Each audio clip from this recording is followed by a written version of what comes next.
Ladies, and welcome back to Reading Club. So today I'm going to read you Harry Potter and the Prisoner of Azkaban, Chapter 4. Chapter 4, The Leaky Cauldron. It took Harry several days to get used to his strange new freedom.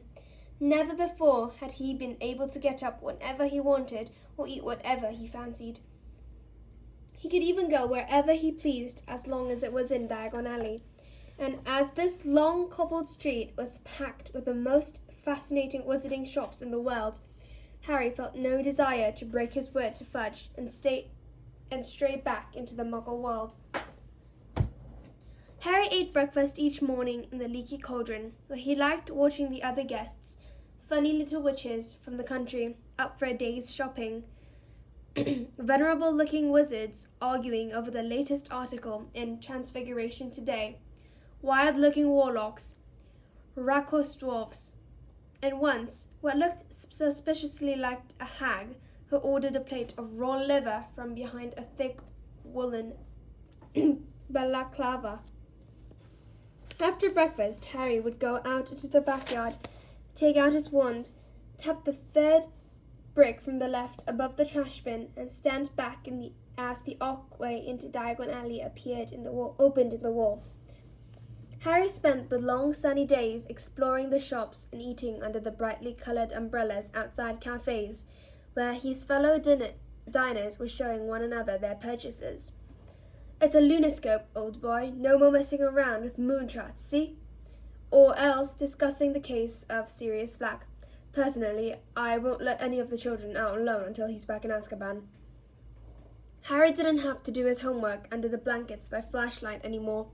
Now he could sit in the bright sunshine outside Florin Fortescue's ice cream parlor, finishing all his essays with occasional help from Florin Fortescue himself, who, apart from knowing a great deal about medieval witch burnings, gave Harry free Sundays every half an hour.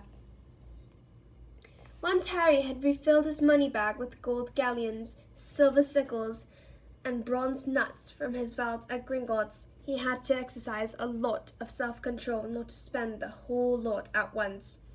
He had to keep reminding himself that he had 5 years to go at Hogwarts, and how it would feel like to ask the Dursleys for money for spellbooks to stop himself from buying a handsome set of solid gold gobstones, a wizarding game rather like marbles in which the stones squirt a nasty-smelling liquid into the other player's face when they lose a point.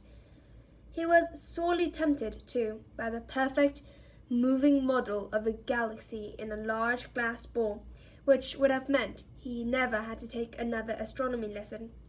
But the thing that tested Harry's resolution most appeared in his favourite shop, Quality Quidditch Supplies, a week after he'd arrived at the Leaky Cauldron. Curious to know what the crowd in the shop was staring at, Harry edged his way inside and squeezed it among the excited witches and wizards until he glimpsed a newly erected podium on which was mounted the most magnificent broom he had ever seen in his life. "Just come out, prototype," a square-jawed wizard was telling his companion.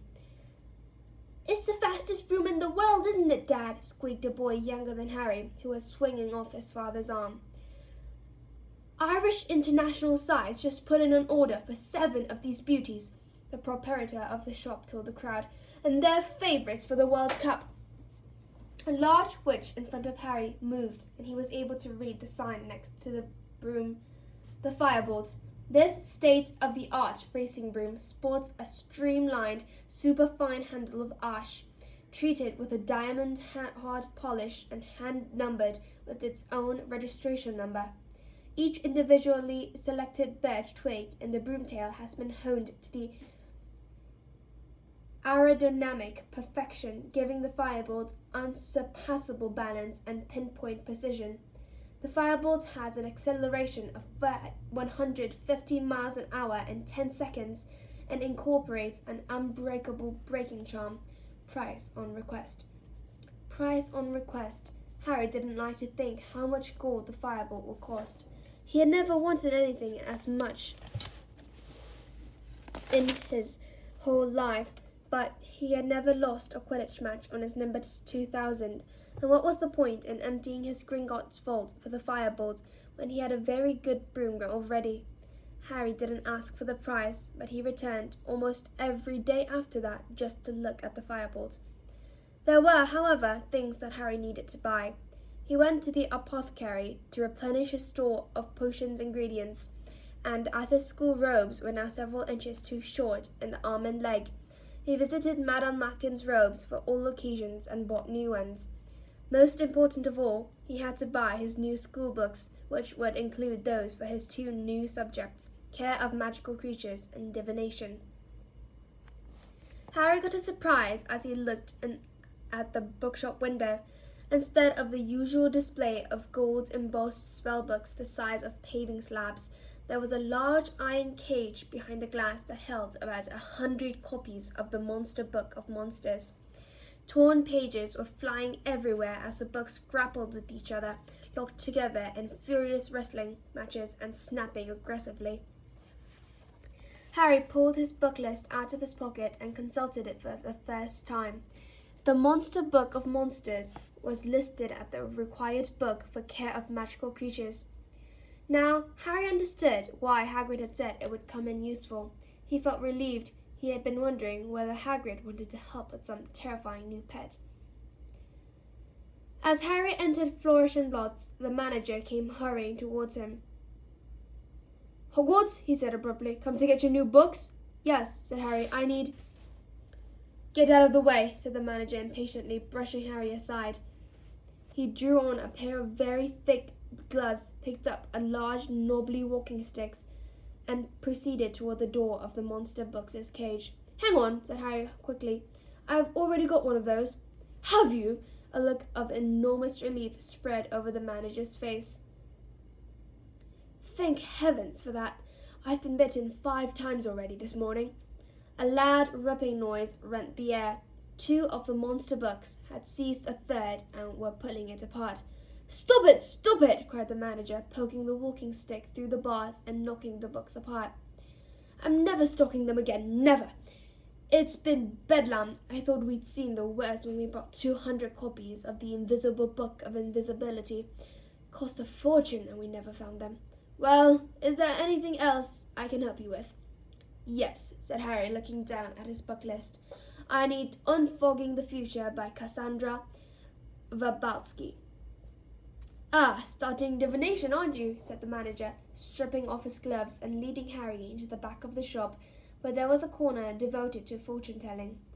A small table was stacked with volumes such as Predicting the Unpredictable, Insulate Yourself Against Shocks and Broken Balls, When Fortunes Turn Foul. "Here you are," said the manager, who had climbed a set of stairs to take down a thick, black-bound book. "Unfogging the Future.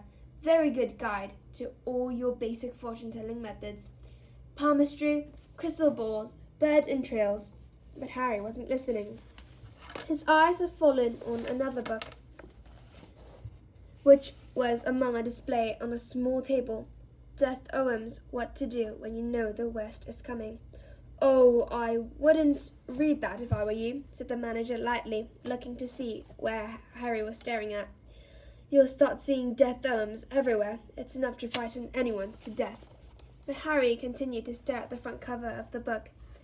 It showed a black dog large as a bear, with gleaming eyes. It looked oddly familiar. The manager pressed Unfogging the Future into Harry's hands. "Anything else?" he said. "Yes," said Harry, tearing his eyes away from the dogs and dazedly consulting his book list. I need Intermediate Transfiguration and the Standard Books of Spells, Grade 3. Harry emerged from Flourish and Blotts 10 minutes later with his new books under his arms and made his way back to the Leaky Cauldron, hardly noticing where he was going and bumping into several people. He tramped up the stairs to his room, went inside, and tipped his books onto his bed. Somebody had been in to tidy. The windows were open and sun was pouring inside. Harry could hear the buses rolling by in the unseen Muggle street behind him and the sound of the invisible crowd below in Diagon Alley. He caught sight of himself in the mirror over the basin. It can't have been a death omen, he told his reflection defiantly. I was panicking when I saw that thing at Magnolia Crescent. It was probably just a stray dog. He raised his hand automatically and tried to make his hair lie flat. You're fighting a losing battle there, dear, said his mirror in a wheezy voice.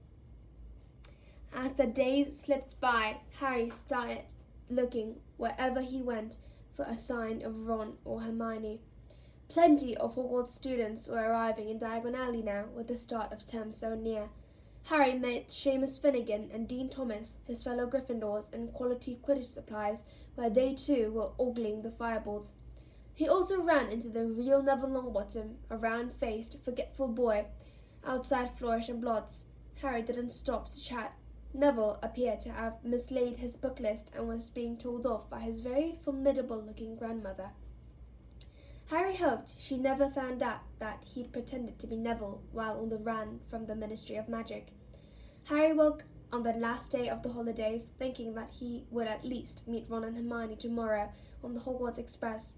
He got up, dressed, went for a last look at the fireballs, and was just wondering where he'd have lunch when someone yelled his name and he turned. Harry! Harry! They were there, both of them, sitting outside Florian Fortress's queues. Ice cream parlour. Ron looking incredibly freckly, Hermione very brown, both waving frantically at him. Finally, said Ron, grinning at Harry as he sat down. We went to the Leaky Cauldron, but they said you'd left, and we went to Flourish and Blots and Madame Malkin's, and... I got all my school stuff last week, Harry explained. And how come you knew I'm staying at the Leaky Cauldron? Dad, said Ron simply. Mr. Weasley, who worked at the Ministry of Magic, would of course have heard the whole story of what happened to Aunt Marge. Did you really blow up your aunt, Harry? Said Hermione in a very serious voice. I didn't mean to, said Harry, while Ron roared with laughter. I just lost control. It's not funny, Ron, said Hermione sharply. Honestly, I'm amazed Harry wasn't expelled. So am I, admitted Harry. Forget expelled, I thought I was going to be arrested. He looked at Ron. Your dad doesn't know why Fudge let me off, does he? Probably 'cause it's you, isn't it? Shrugged Ron, still chuckling. Famous Harry Potter and all that. I'd hate to see what the Ministry would do to me if I blew up an aunt. Mind you, they'd have to dig me up first, because Mom would have killed me. Anyway, you can ask Dad yourself this evening. We're staying at the Leaky Cauldron tonight, too. You can come to King's Cross with us tomorrow. Hermione's there as well. Hermione nodded, beaming. Mom and Dad dropped me off this morning with all my Hogwarts things. Excellent, said Harry happily. So, have you got all your new books and stuff? Look at this, said Ron, pulling a long, thin box out of a bag and opening it. Brand new wand, 14 inches, willow containing 1 unicorn tail hair. And we've got all our books. He pointed at a large bag under his chair. What about those monster books, eh? The assistant nearly cried when we said we wanted to.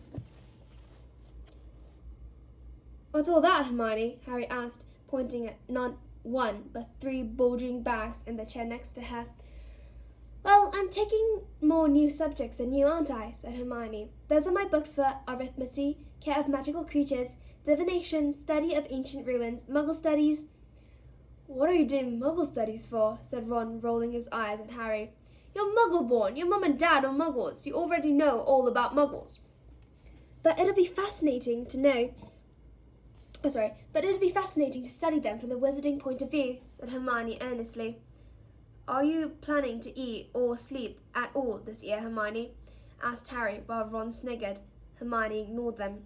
I've still got 10 galleons, she said, checking her purse. It's my birthday in September, and Mom and Dad gave me some money to get myself an early birthday present. How about a nice book? Said Ron innocently.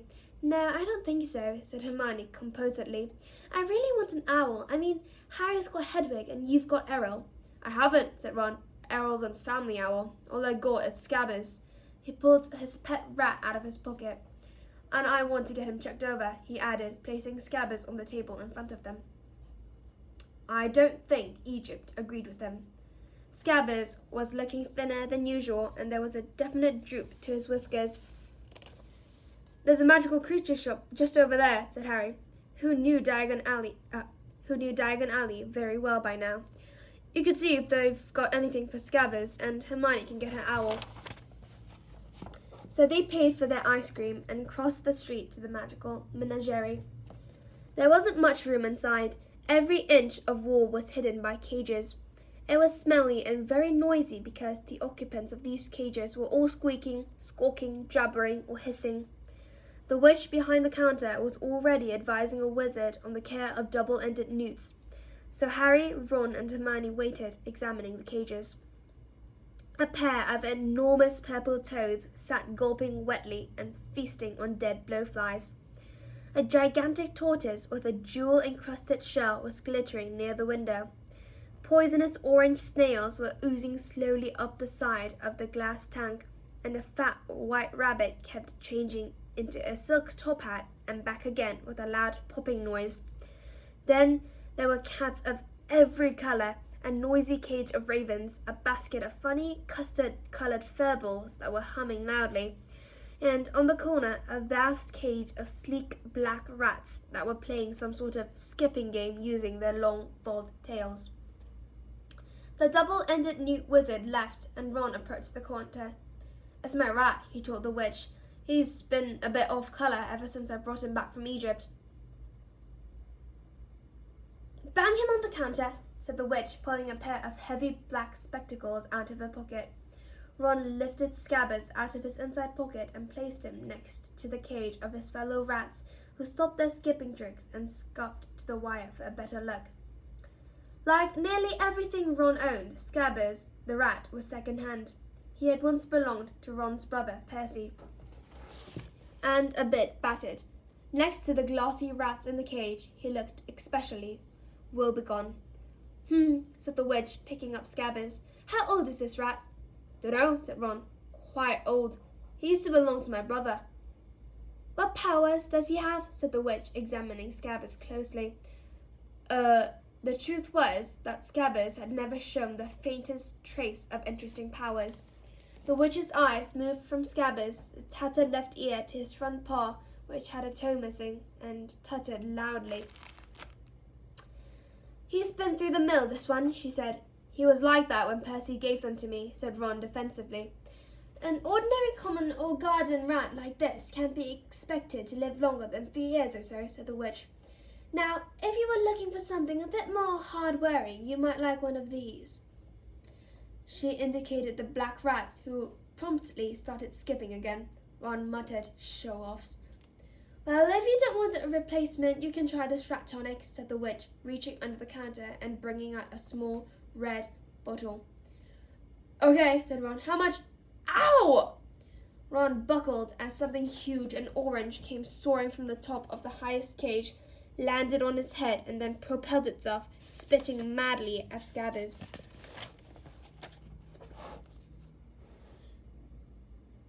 "No, Crookshanks, no!" cried the witch, but Scabbers shot from between her hands like a bar of soap, landed splay-legged on the floor, and then scampered for the door. "Scabbers!" Ron shouted, racing out of the shop after him. Harry followed. It took them nearly 10 minutes to catch Scabbers, who had taken refuge under a wastepaper bin outside Quality Quidditch Supplies. Ron stuffed the trembling rat back into his pocket and straightened up, massaging his head. "What was that?" "It was either a very big cat or quite a small tiger," said Harry. "Where's Hermione?" "Probably getting an owl."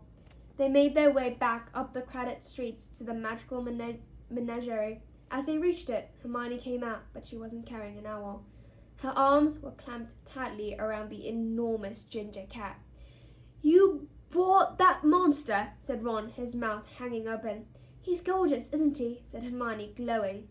That was a matter of opinion, thought Harry. The cat's ginger fur was thick and fluffy, but it was definitely a bit bow-legged, and its face looked grumpy and oddly squashed, as though it had run headlong into a brick wall. Now that Scabbers was out of sight, however, the cat was purring contentedly in Hermione's arms. "Hermione, that thing nearly scalped me," said Ron. "He didn't mean to, did you, Crookshanks?" said Hermione. "And what about Scabbers?" said Ron, pointing at the lump in his chest pocket. "He needs rest and relaxation. How's he going to get it with that thing around?" That reminds me, you forgot your rat tonic, said Hermione, slapping the small red bottle into Ron's hand. And stop worrying. Crookshanks will be sleeping in my dormitory, and Scabbers in yours. What's the problem? Poor Crookshanks, that witch said he'd been in there for ages. No one wanted him. I wonder why, said Ron sarcastically as they set off towards the leaky cauldron. They found Mr. Weasley sitting in the bar reading the Daily Prophet. Harry, he said, smiling as he looked up. How are you? Fine, thanks, said Harry, as he, Ron, and Hermione joined Mr. Weasley with all their shopping. Mr. Weasley put down his paper, and Harry saw the now familiar picture of Sirius Black staring up at him. They still haven't caught him then, he asked. No, said Mr. Weasley, looking extremely grave. They've pulled us all off our regular jobs at the ministry to try and find him, but no luck so far. Will we get a reward if we caught him? Said Ron. It'd be good to get some more money. Don't be ridiculous, Ron, said Mr. Weasley, who, on closer inspection, looked very strange. Black's not going to be caught by a 13-year-old wizard. It's the Azkaban guards who'll get him back, and you mark my words.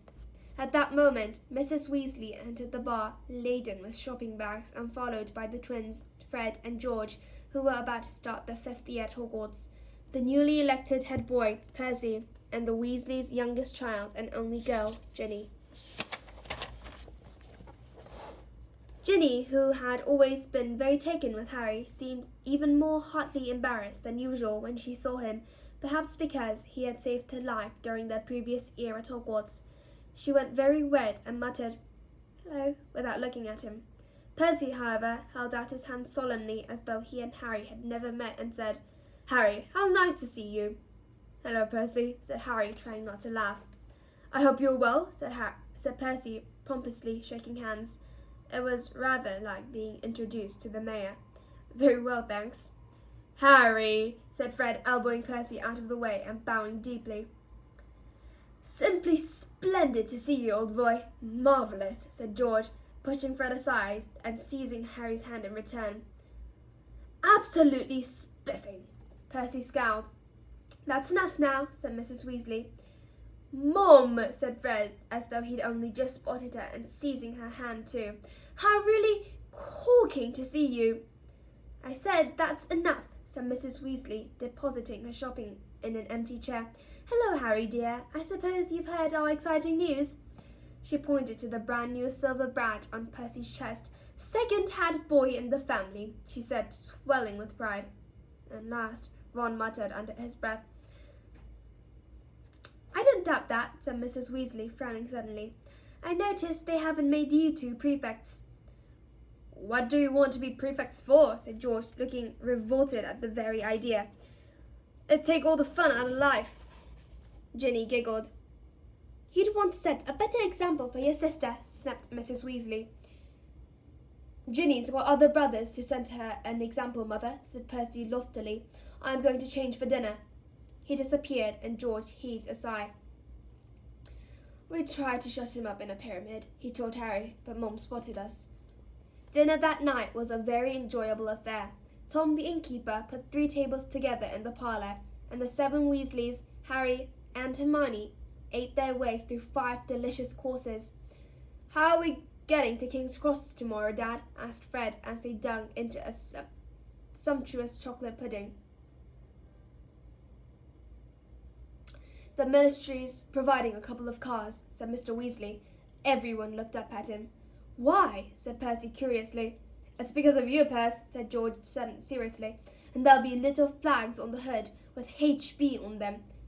"For Humongous Big Head," said Fred. Everyone except Percy and Mrs. Weasley snorted into their pudding. "Why are the ministry providing cars, Father?" Percy asked again in a dignified voice. "Well, as we haven't got one anymore," said Mr. Weasley, "and as I work here, they're doing me a favour." His voice was casual, but Harry couldn't help noticing that Mr. Weasley's ears had gone red, just like Ron's did when he was under pressure. "Good thing too," said Mrs. Weasley briskly. "Do you realise how much luggage you've all got between you? A nice sight you'd be on the Muggle Underground. You're all packed, aren't you?" "Ron hasn't put all his new things in his trunk yet," said Percy in a long-suffering voice. He's thumped them on my bed. You'd better go and pack properly, Ron, because we won't have much time in the morning, Mrs. Weasley called down from the table. Ron scowled at Percy. After dinner, everyone felt very full and sleepy. One by one, they made their way upstairs to their rooms to check their things for the next day.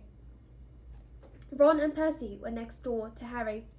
He had just closed and locked his own trunk, and he heard angry voices through the wall and went to see what was going on.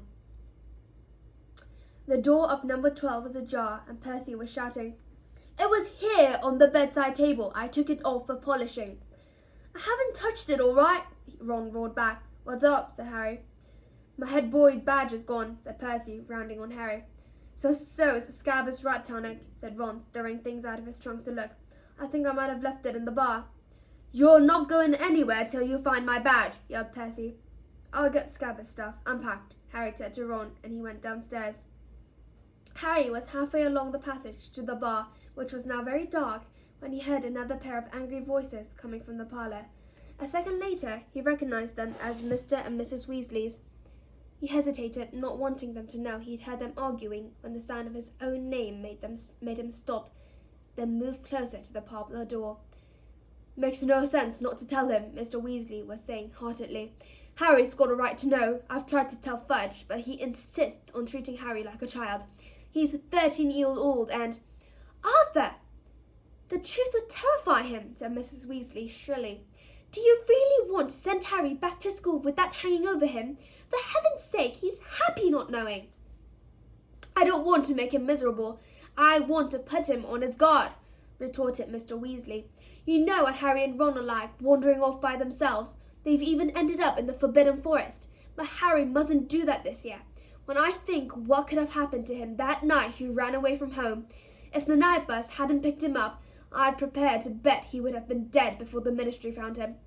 "But he's not dead. He's fine, so what's the point?" "Molly, they say Sirius Black's mad, and maybe he is, but he was clever enough to escape from Azkaban, and that's supposed to be impossible. It's been a month, and no one's seen hide nor hair of him, and I don't care what Fudge keeps telling the Daily Prophet. We're no nearer catching Black than inventing self-spelling wands. The only thing we know for sure is what Black's after." "Harry will be perfectly safe at Hogwarts." "We thought Azkaban was perfectly safe. If Black can break out of Azkaban, he can break into Hogwarts." "But no one's really sure that Black's after Harry." There was a thud on wood, and Harry was sure Mr. Weasley had banged his fist on the table. "Molly, how many times do I have to tell you? They didn't report it in the press because Fudge wanted it kept quiet. But Fudge went out to Azkaban the night Black escaped. The guards told Fudge that Black's been talking in his sleep for a while now. Always the same words. He's at Hogwarts. He's at Hogwarts. Black is deranged, Molly, and he wants Harry dead. If you ask me, he thinks murdering Harry will bring you-know-who back to power. Black lost everything the night Harry stopped you-know-who, and he's had 12 years alone in Azkaban to brood on that." There was silence.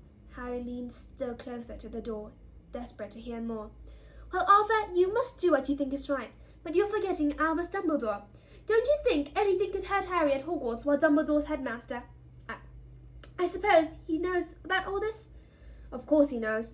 We had to ask him if he minds the Azkaban guards stationing themselves around the entrances to the school grounds. He wasn't happy about it, but he agreed." "Not happy? Why shouldn't he be happy if they're to catch Black?" "Dumbledore isn't fond of the Azkaban guards," said Mr. Weasley heavily. "Nor am I, if it comes to that. But when you're dealing with a wizard like Black, you sometimes have to join forces with those you'd rather avoid." "If they save Harry, then I will never say another word against them," said Mr. Weasley warily. "It's late, Molly. We'd better go up." Harry heard chairs move. As quietly as he could, he hurried down the passage to the bar and out of sight. The parlour door opened, and a few seconds later, footsteps told him that Mr. and Mrs. Weasley were climbing the stairs. The bottle of rat tonic was lying under the table they had sat at earlier. Harry waited until he heard Mr. and Mrs. Weasley's bedroom door close, then headed back upstairs with the bottle. Fred and George were crouching in the shadow of the landing, heaving with laughter as they listened to Percy dismantling his and Ron's room in search of his badge. "We've got it," Fred whispered to Harry. "We've been improving it." The badge now read, "Big Head Boy." Harry forced a laugh, went to give Ron the rat tonic, then shut himself in his room and lay down on his bed. So Sirius Black was after him. That explained everything. Fudge had been lenient with him because he was so relieved to find him alive. He'd made Harry promise to stay in Diagon Alley, where there were plenty of wizards to keep an eye on him, and he was sending 2 ministry cars to take them all the way to the station tomorrow so that the Weasleys could look after Harry until he was on the train. Harry lay listening to the muffled shouting next door and wondered why he didn't feel more scared. Sirius Black had murdered 13 people with one curse. Mr. and Mrs. Weasley obviously thought Harry would be panic-stricken if he knew the truth. But Harry happened to agree wholeheartedly with Mrs. Weasley that the safest place on earth, wherever Albus Dumbledore happened to be. Didn't people always say that Dumbledore was the only person Lord Voldemort had ever been afraid of? Surely Black, as Voldemort's right-hand man, would be just as frightened of him. And then there were these Azkaban guards everyone kept talking about. They seemed to scare most people senseless, and if they were stationed all around the school, Black's chances of getting inside seemed very remote. No, all in all, the thing that bothered Harry most was the fact that his chances of visiting Hogsmeade now looked like 0. Nobody would want Harry to leave the safety of the castle until Black was caught. In fact, Harry suspected his every move would be carefully watched until the danger had passed. He scowled at the dark ceiling. Did they think he couldn't look after himself? He'd escaped Lord Voldemort 3 times. He wasn't completely useless. Unbidden, the image of the beast in the shadows of Magnolia Crescent crossed his mind. What to do whether you know the worst is coming? I'm not going to be murdered, Harry said out loud. That's the spirit, dear, said his mirror sleepily. So that's the end of this channel. I hope you enjoyed it, and if you did, please click many likes and subscribe Reading Club. So I'll come back later with a new and improved channel. Thank you for listening, guys. See you later.